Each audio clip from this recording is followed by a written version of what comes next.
Welcome to Positive Philter with your host, Philip Wilkerson, a podcast that focuses on friends, family, health, and career, with a little self-help along the way. Please join me in this journey for self-improvement, and I hope what I have to share will make you a better person, thus making the world a better place. I hope you enjoy the show. I hope you enjoy the show.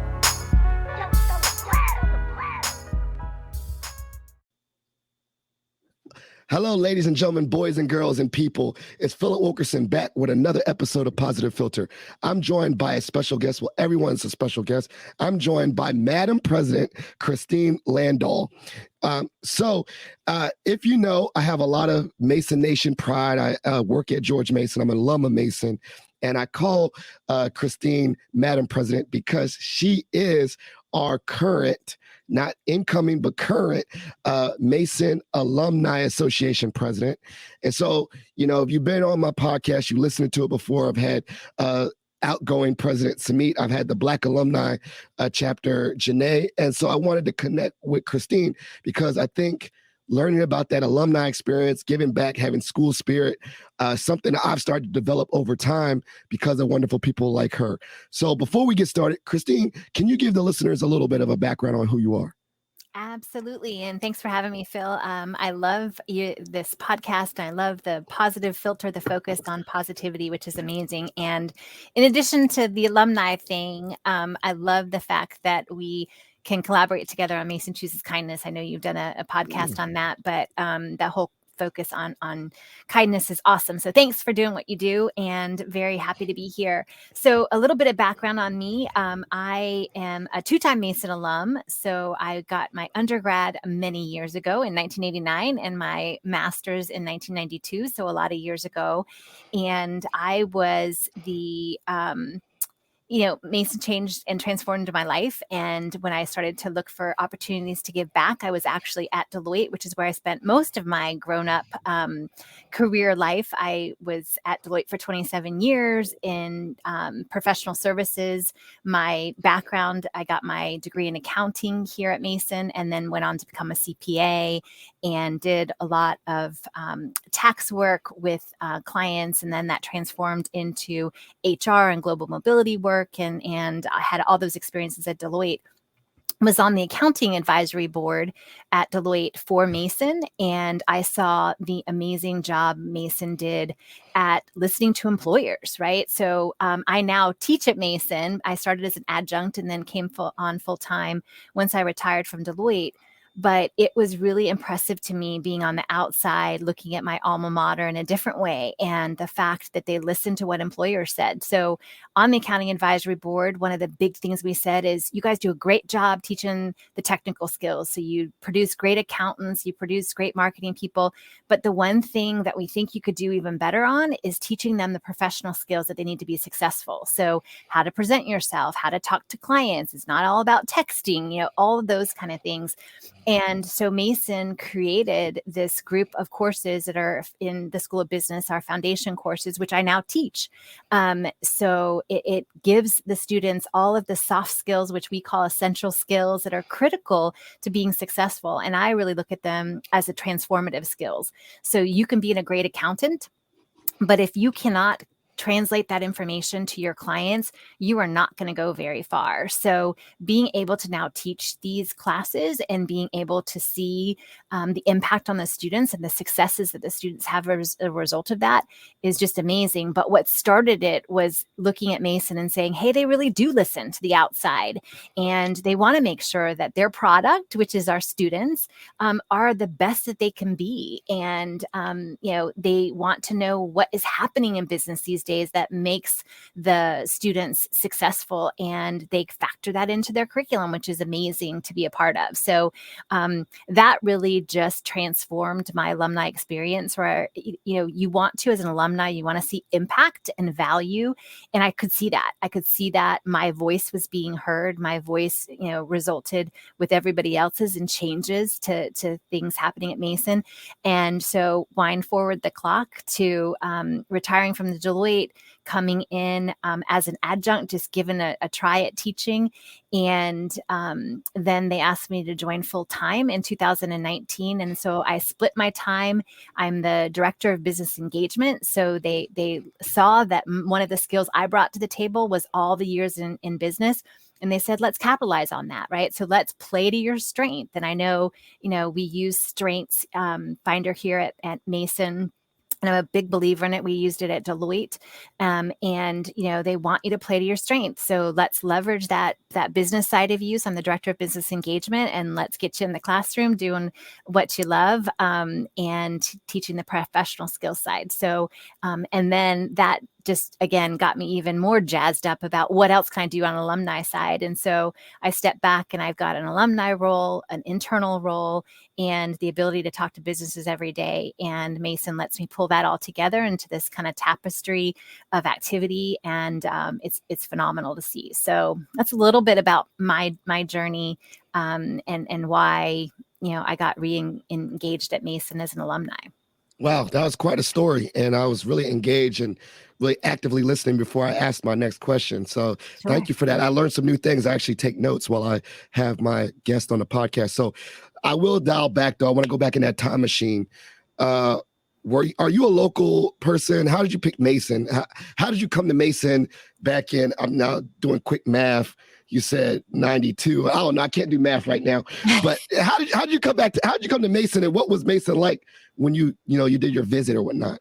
Yeah, so it was very much a commuter school at the time that I came to Mason, and I had actually started. My brother and sister both went to school. I grew up in Fairfax County. I went to West Springfield High School.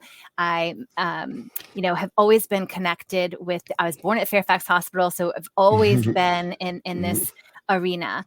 And so I had actually, my brother, my sister went to school in Ohio. We've got a lot of extended family up in Ohio. So I started my first semester up in Ohio, and then got married and had a child and thought, I want to be closer to my parents and my family and stuff. So I moved back to Virginia and started, going to school as a parent, and, got me to Mason from that perspective. So it wasn't my, immediate path, but it was one of those ones. I knew of the opportunity in the area, and I wanted to be close to home when I had a young child. And so moved back into the Virginia area and graduated from Mason. And it was the best decision both for myself and my family.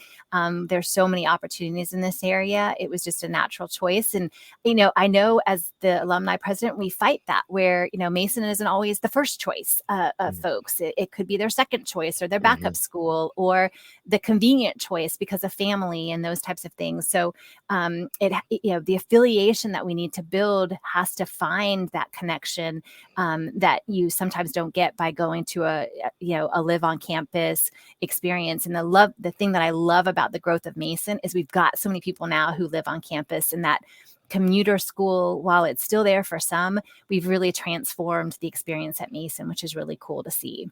Yeah, I was about to say, I graduated. Mason has transformed even when I graduated high school, because it was considered that commuter school or that stay-at-home school. But, even in my time from high school to now, it's transformed quite significantly. So I actually want to, that's an interesting thing, being I guess we call it contemporary student, a working parent or a parent student. Can you tell us a little bit about that experience, and maybe how you being a student parent reflects on how you see some of your students? Maybe you see some of those kind of students in your class now. Yeah, no, absolutely do. And the average age of the Mason student is 26, I've heard 27, so it's older than your typical 18, 19, 20, 21, year old. And as a result of that, you realize, the older you get, the more responsibilities you tend to have outside of kind of your work or school experience and stuff. So I really try to reflect on that. And I really try to focus on making sure that everything I teach is something that's going to be transferable to make them successful in their personal and professional life. And so I really gauge that. And I think I tend to be understanding, remembering how challenging it was to switch from being a mom during the day and then take classes at night, and having to get into that tax and accounting and technical mode. So try to figure out ways to help that transition and realize that there's a lot of things going on. So I try to show the application of everything that I'm doing so that it translates. And I also try to bring experiential learning into the classroom so that they're not just hearing about it, but they're able to experience it. Because once you experience it, then it starts to resonate in a different way. I also had some amazing instructors because I was taking more night classes. I tended to have more adjuncts. And again, they provided that real world experience and they made it really resonate with me. And so I try to replicate that, bring people into my classroom and help students again see that application orientation. And so many Mason students work, right? So it's one of those things that I help them again further weave what they're doing in their day job to how these classes are going to be important to them as they continue to go through the Mason system and stuff and make these connections. You graduated, and what made you want to continue and accelerate and get a graduate degree? Was that just the natural trajectory of someone getting an accounting degree, or was that some encouragement from your first employers or some of those professors that you talked about and say, hey, Christine, you can keep going, keep on getting, another degree? Yeah, I would say it's all of the above. So it was definitely a natural continuation in accounting. Now it's even a bigger continuation in accounting. We have an accelerated master's program because the hours you need to get your CPA license and sit for the exam and things like that. So a little bit of the discipline that I chose, kind of driving that. Some of the element of I had a young child and I wanted to also be a stay-at-home mom for that. And so this afforded me the opportunity to continue my education and have, quality time with my son as he was in his more formative years. So a little bit of the personal pressure that applied to it.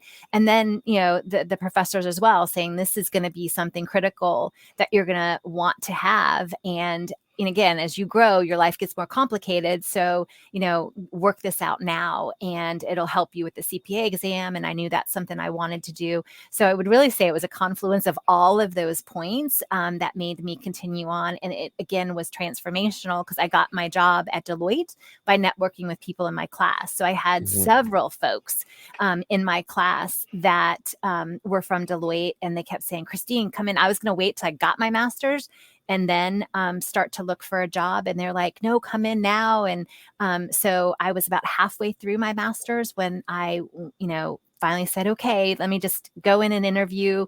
Wasn't really set on, getting the job. And I was offered the job on the spot and again, transformed my life. And it really it made me realize planning is important. So I knew I wanted to be at home and then start to look after it. But then when opportunities come at you, don't let them pass you by. So, you have to course correct. And so I was able to do that. And it was interesting. My husband then was able to go and start his own company. And so he was able to stay home and with our son. So we still were able to do that. And because we had moved back to the area, we had family in the area. So we were able to flex that. And I got to start an amazing career at Deloitte. So you brought up a really interesting point because I think a lot of people, as they become alum, I think a lot of the part that infuses that is who they work with, and you're in that office and you see all the coworkers that you can vibe with. So I work at Mason, so I get to see that all the time. So many Mason alum. And you just spoke to that now where you said you joined Deloitte, which was already a lot of Mason people. Would you attribute that to a lot of you, getting that spirit because your colleagues were already Mason alum and were they, that really invoked that early, school spirit in you as a professional, working professional that intertwine Mason alum and your Deloitte experience? Yeah, I would say no, which is kind of interesting. So what it did was really jazz me up about Deloitte and the fact that Deloitte cared about educating its professionals. And, I always say to my students now, you're interviewing the company as much as they're interviewing you. And so it really gave me that focus from that perspective. But it brings up an interesting point that I want to emphasize from a Mason community perspective. And that is we need to be more out there, in our employers talking about and finding fellow Mason alum. Sarah Nutter, who was the dean at the School of Business, when I was on the accounting advisory board, she said, made a statement one time that to me was really transformational in terms of how I try to engage alumni. Because she said, within minutes, within seconds, you will know if somebody is a graduate from Harvard or Stanford, because they will draw it into your conversation within seconds, right? So somehow it's going to come in.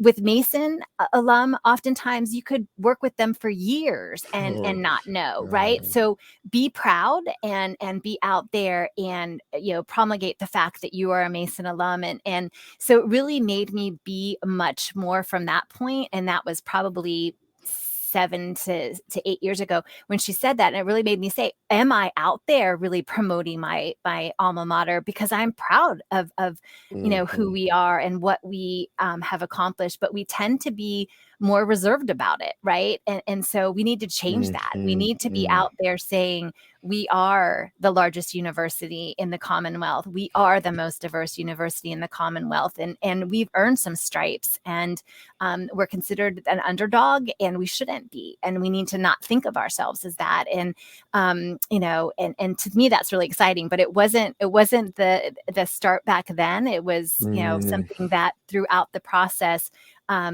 as I see what we accomplish, as I'm living it more, I'm like, why aren't we shouting this more from the rooftops and stuff like that? So, and as the president of the Alumni Association, it's something I really want our alumni to come back and help us to amplify the message and really be proud, because we've changed as a university. We've grown and we continue to grow and evolve, and something to be really proud of, but a little bit of a difference than when I was just out of school. No, I vibe with that so much because my undergrad's from GMU. And I think you literally could run up to someone and say, "Go Dukes," and they know what you're talking about, right? Yeah. And purple and gold and yada yada. I don't think people just randomly walk up to people and say, "Go Patriots." You know what I'm saying? Like, I don't know. I don't know. I mean, that's just me. And like I said, no shame because they don't say that yet, right? I like that. I like that they don't say that yet. That's one.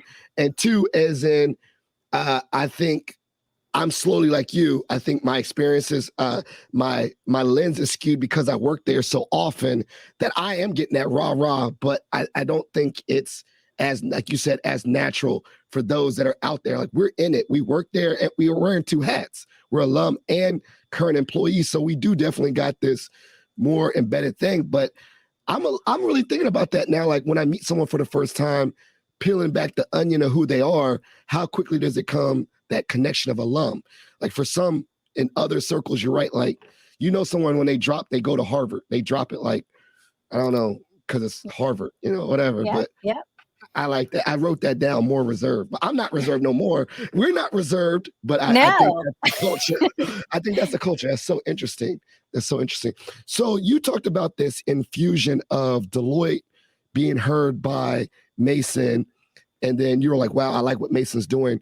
So can you bring us back to like your early days of more the alumni involvement?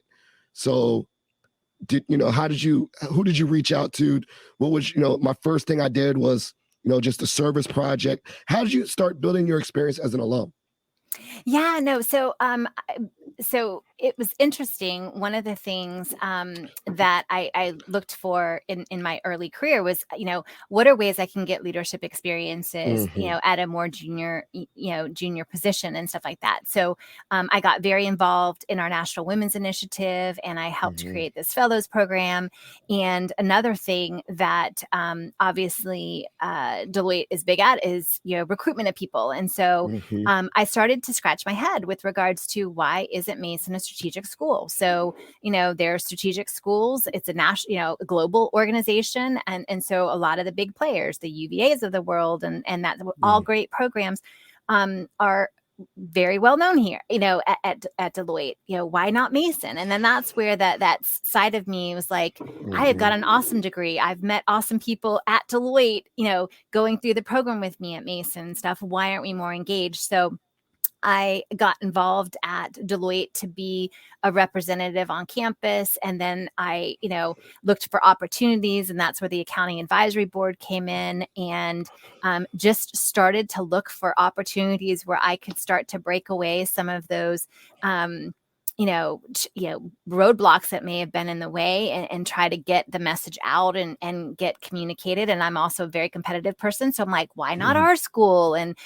those types of things. So, you just have to look for opportunities and find ways to enhance it. And it gave me a great opportunity to go into our leadership and say, here is a great program. This is what it produces. How can we get more involved? And then that led to different things. And it led to, me being on the accounting advisory board and hearing about this new curriculum. And then when it was launching, somebody reached out to me and said, would you consider doing adjunct work and stuff? So, never underestimate how networking can help. Again, if you step back and make yourself open to opportunities. And, the phrase about you create your own luck, I really think that is so true, by getting yourself out there and taking risks and making yourself known in terms of what you bring to the table. So it was very evolutionary from that perspective of saying, hey, why not more involvement? And then how can I change that? And then how can I expand that? And, here I am. So I love it. I love that story. And I love the leadership aspect of leadership experience.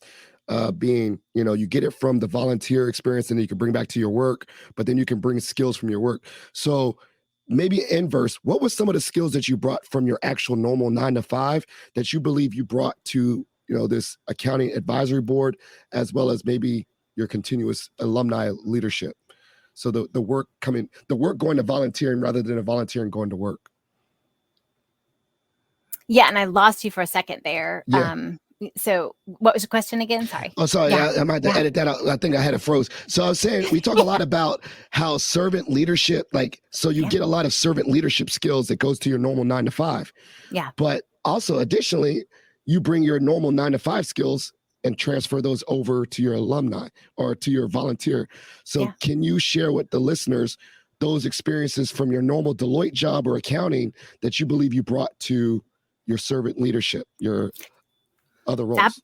Yeah, absolutely. So, being a part of a professional service organization, you're very focused on listening to your clients and what do your clients need, and how can you help to solve a problem that they might have? How can you listen to them to identify a problem they didn't even know they had, and that type of thing. So it was very much transformative in terms of how I approach things that I do bring into my volunteerism. So, what are the challenges that are out there that I can start conversations and delve into people? And in the alumni space, it's really important, right? To bring more people into the mix. And, all of our alumni are so diverse, and what do people need? And so, how can I take and have conversations and build relationships that then can help me synthesize the data that I would, learn so well to do at Deloitte into what should be our game plan, and how can we operationalize that and execute that. And so it just put a rigor to everything that I do, whether it be volunteerism or how I, do things with my personal life and that type of thing. But it gave me a tremendous structure to apply. And again, to seek out leadership opportunities and to show the value I can contribute. And I think the biggest thing that I look to is in my day job, I was a big connector, right? So, my client had disciplinary needs. So they might need tax work, they might need audit work, they might need HR work, they might need, you name it. And so I was able to pull all those services together and weave, together something that would be impactful for the client. Same thing goes from a Mason side or a volunteerism side. How can we not replicate the wheel? How can we find those synergies? How can we make the connections? How can I introduce Phil to somebody that I know will be great in his podcast? And how will that change? And I think that was very much a part of what made me successful at Deloitte, that I bring into all the volunteerism, because we have this focus on, we want to work smarter, not harder at Mason. In addition to, that was something that we did, I did quite a bit in my day job. So I think it makes it, for lack of a better term, more professional in terms of the skill set I bring into my volunteerism, because I realize how valuable volunteer people's time is. and they usually are doing something else. So I want to make sure every moment counts for them, and that I can, make sure that they see impact quickly and that type of thing. And so I think it makes me very rigorous at what I do on the volunteerism side. Yeah, I was about to laugh a little bit. My little joke was in the Mason Chooses Kindness initiative. I remember a lot of the B school or business school folks came and joined us, and they brought some terms. They're talking about SWOT analysis and all this stuff. I was like, they bring in business terms to kindness, but I think that skill is going to be totally transferable. I mean, we need some of that, that business expertise, even with kindness and other leadership. But I remember that, like, I was like, there was a cluster of you and your business folks using some business terms. What's the return of investment on kindness? I don't know. Dividends? I don't know. I'm just throwing out some random words that I heard, but I thought that was remarkable. So, when you started being involved, when did you see that you could be like not say be the president, but was that starting to become a vision of yours to be the president of an association? Or did someone else put that bug in your ear? Did a mentor encourage you to do this later? Like, hey, I see that you're getting really involved, Christine. Have you thought about, the VP roles and elevation, in that sort? Yeah, so I would say that probably is a multifaceted answer as well. One of the things is, which I probably shouldn't disclose, but I can't say no, right? So when I'm involved in something and I love doing things, and it's funny, my husband gives me a hard time. He's like, never do anything you don't get paid for, which I think is a very wise thing. But I'd say half of what I do, I don't get paid for. So it is one of those things that we are constantly balancing. So part of it is my inability to say no. And so when opportunities present themselves, I'm like, sure. And it's interesting, as I've been out there recruiting for people coming onto the board, I find out other people are much more disciplined with regards to now's not the right time, or, I want to make sure I do this and do that. And I think that's very, very smart. I'm the opposite, where I'm like, yes, and then let me figure out how to make that work. So not sure that this is, I'm not sure which is better, but it serves me very well. So that's part of it. And then the second part is absolutely dealing with phenomenal people, like Sumit, who, as he was looking at his board, said, hey, because I was the president-elect at the School of Business before. So I got very involved at the unit and chapter level. In the business school, and he said, hey, have you ever considered coming up to the overall association board? And I thought, I hadn't, but if there's an opportunity, I'd love to know what it is. And so we began talking, and again, being able to work with people like Smeet and the other board members, both, in all the different units and stuff, was just a great opportunity. We're also going through, the president transition, and seeing the opportunity. And I'm a big person who loves opportunity and change and that type of thing. So it was just a really exciting time. And again, there's a lot of people out there who are able to say no and say, let me fit it into the perfect time. Me, I've just been able, I've worked with, yes, and then let me figure out down the road how to make it work. And so far, knock on wood, it's been successful. But yeah, great people around me, showing me a path and telling me about opportunities, and me taking advantage of those opportunities. So I thought that was remarkable. I'm just going to totally pivot. I remember you speaking at Convocation, right? And that was quite an experience. And so just take us a little bit about that. Did you ever picture that? Was that, one of your thoughts that, maybe when you attended graduations, like someday I was going to be on stage or something like that? Because I don't know, that seems like it's such a remarkable feeling and just coming back full circle. So just take us through that experience for you. Yeah, no, and it's funny because I'm somebody who loves talking in front of people. I love presenting. I often don't get nervous doing that, but there was something very heavy about when I was asked to speak at graduation, and the fact that I'm in a different league right now, talking and that type of thing. So it was a little nerve-wracking, but such an honor to have been asked and consider, and such an opportunity.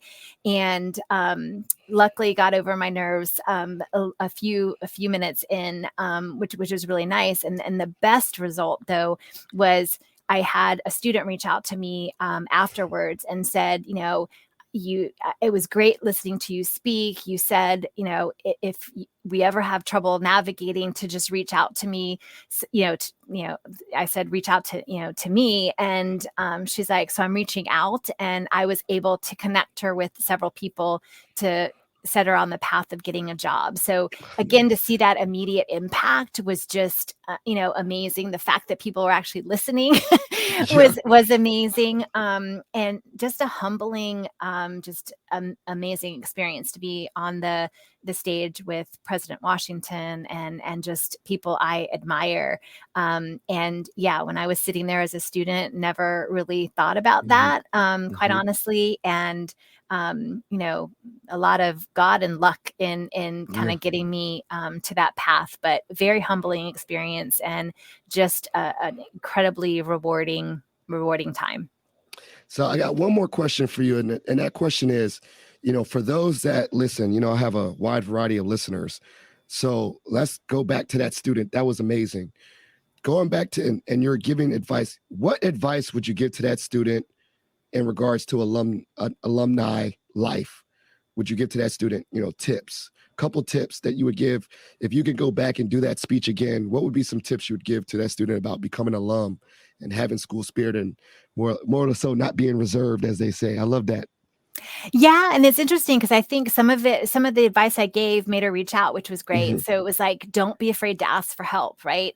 And I say this to my classes all the time as I'm kind of wrapping up the semester, but don't be afraid none of us achieve things by ourselves. We all need to rely on those around us. So don't be afraid to ask for help. We all need it. It's not a weakness. It's a strength to be able to say, this is what I'm trying to achieve, and this is where I want to go, and that is what I want to do.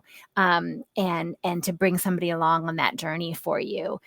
Never stop learning, right? And that's a great message for alumni. We want to see you back, because there's opportunities as you change areas of focus, as you grow, as you expand. Come back and be that connection. Never stop learning.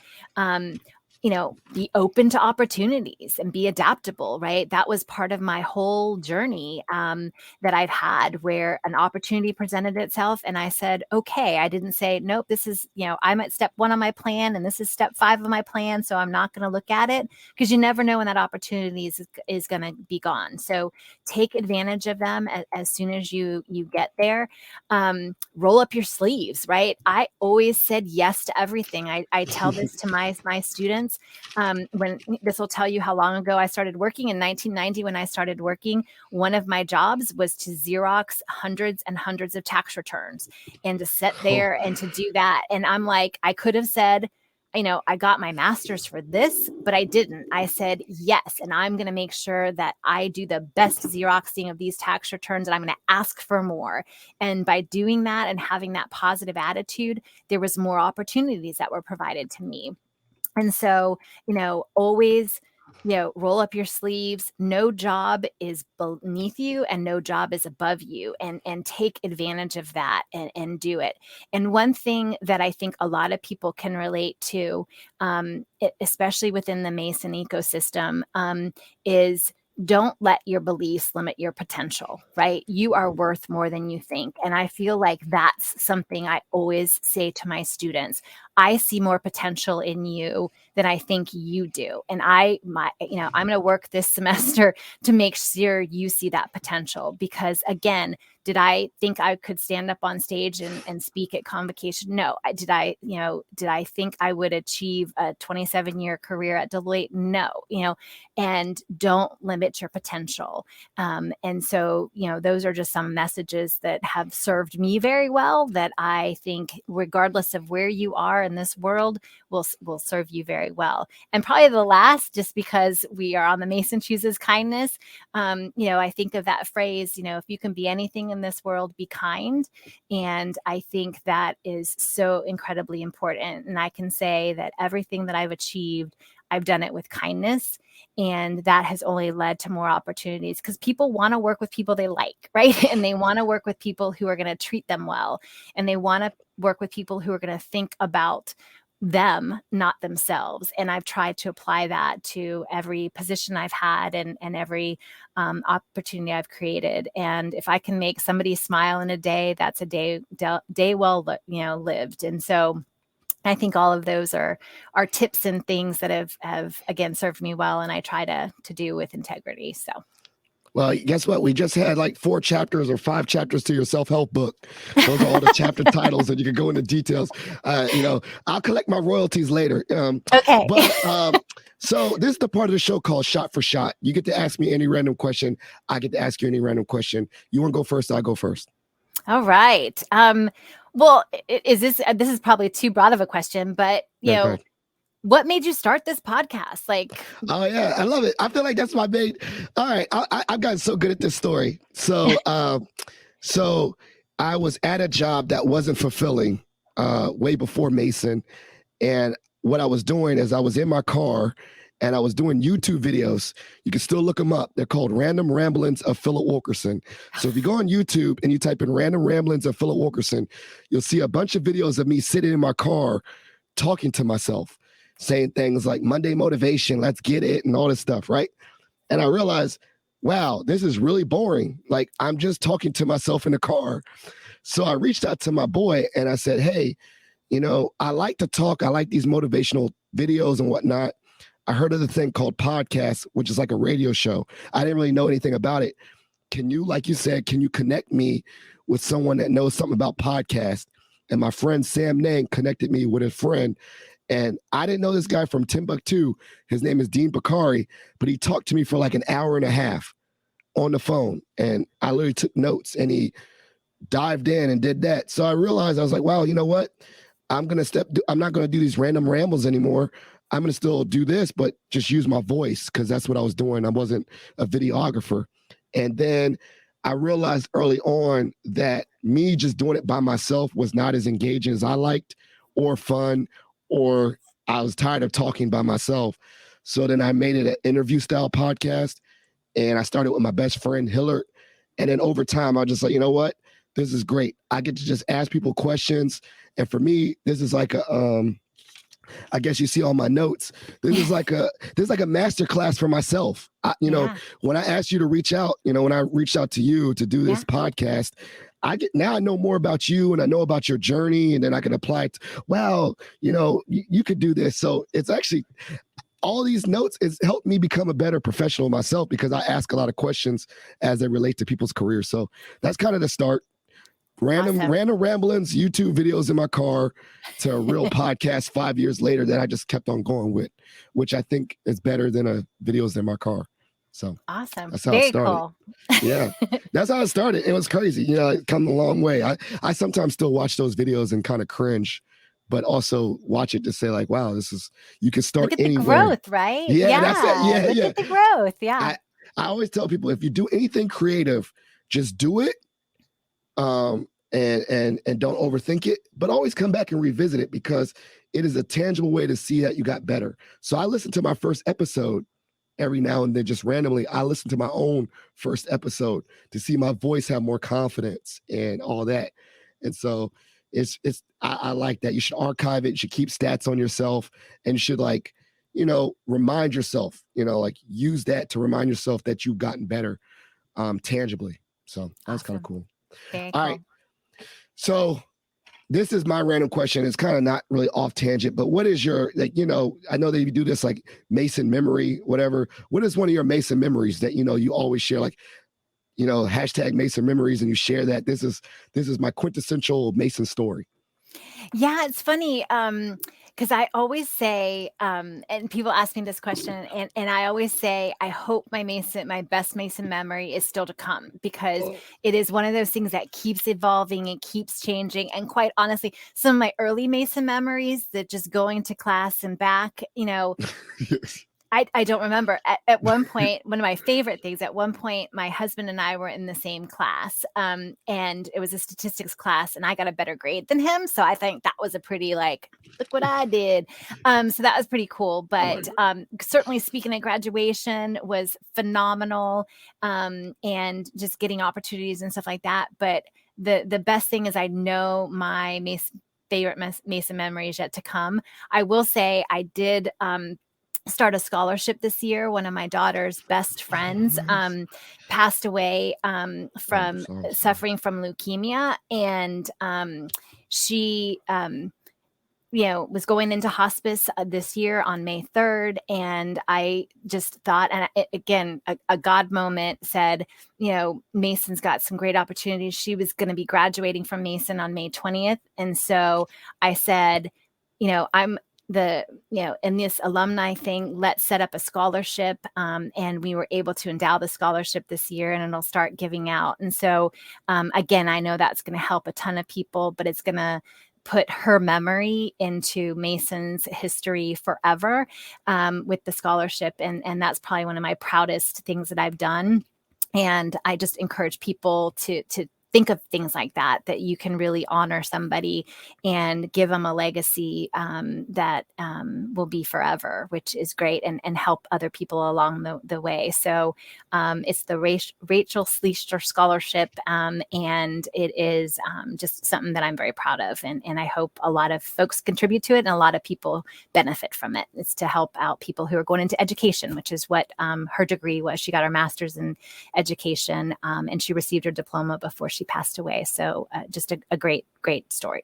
That's amazing. And is that scholarship already live, or the Yes. donation? Yeah. Okay, Yeah. I'll make sure to put that in the show notes, because that's an amazing thing. So please send me the link to I that. will. And being as a fellow College of Education and Human Development alum, that's very important to me. So thank you so much for sharing. That is quite a legacy. And I actually think that is probably one of the dopest way to honor someone and share their legacy. As continue on, memories and things, fade, but like just buildings and impact and scholarships live for a long time, generationally. Absolutely. So that's amazing. So this is the part of the show, we're at the end. I call it shout outs and plugs.